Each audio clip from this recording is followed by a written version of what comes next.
Imagina que has leído un libro, un cuento, una novela y ha terminado de una forma que no te convence nada, te ha dejado hecho polvo porque no te ha gustado nada el final. Bueno, pues ahora estás aprendiendo a ser escritor. ¿Qué puedes hacer?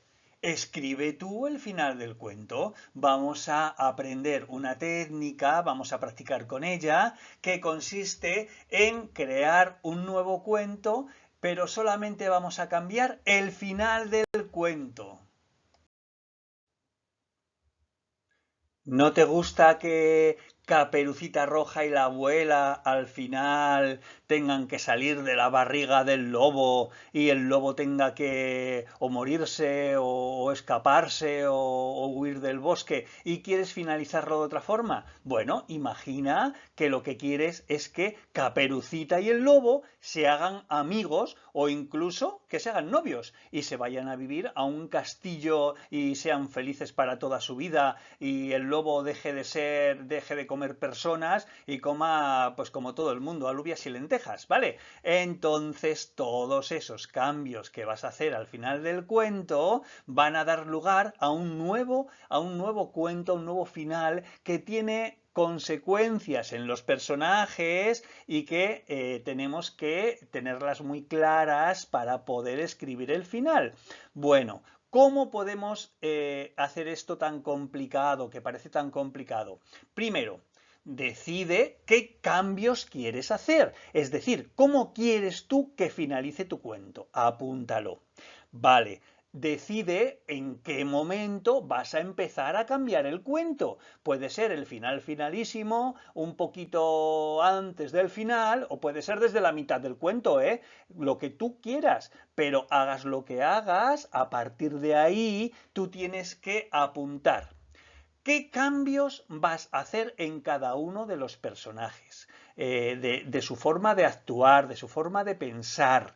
¿Qué cambios vas a hacer en las cosas que ocurren? Pues, por ejemplo, si tú quieres que se enamoren, pues entonces el lobo no se la puede comer. Lo que tiene que hacer es que el lobo, mientras está hablando con Caperucita, pues se da cuenta de que se está enamorando o alguna cosa de estas, ¿vale? Y empiezan a hablar, pues esos cambios que tú quieres hacer para ese final, tienes que anotarlos.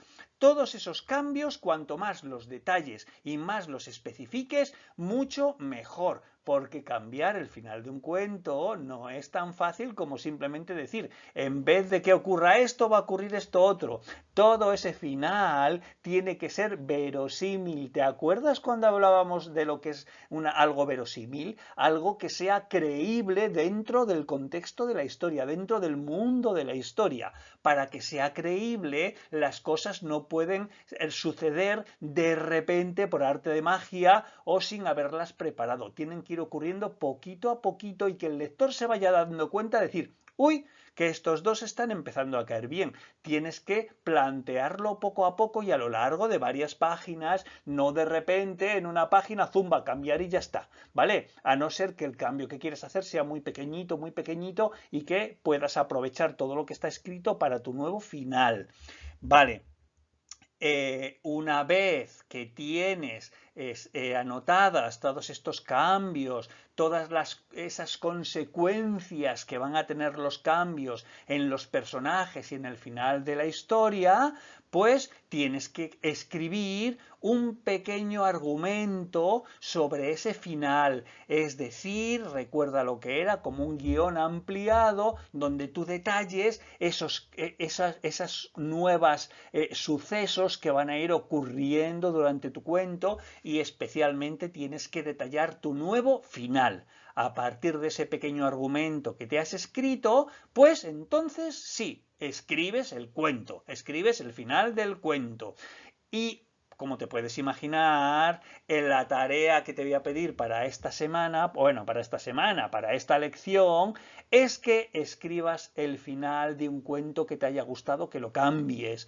Me tendrás que explicar qué cuento has escogido, tendrás que explicarme qué cambios vas a hacer en los personajes y qué cambios vas a hacer en las acciones que hacen los personajes y tendrás que decirme qué cambios vas a hacer en el final del cuento. Y además me tienes que escribir ese final del cuento. Bueno, cuando te descargues la plantilla desde el aula virtual para hacer la tarea, ahí verás las instrucciones más detalladas y luego recuerda que me lo tienes que enviar para que yo pueda corregirlo y darte mis ideas y mis anotaciones.